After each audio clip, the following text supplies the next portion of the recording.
আসসালামু আলাইকুম বন্ধুরা, আশা করি আপনারা ভালো আছেন। আপনাদের দোয়াতে আমিও আলহামদুলিল্লাহ ভালো আছি। তো আপনারা এখানে দেখতে পাচ্ছেন আমি অনেকগুলো তরমুজের খোসা নিয়েছি।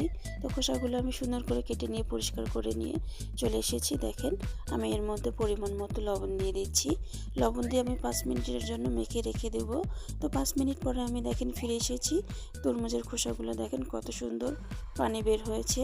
তো এখানে আমি দিয়ে দিচ্ছি স্বাদ মতো মরিচ কুচি, কাঁচা মরিচ কুচি দিয়ে দিচ্ছি।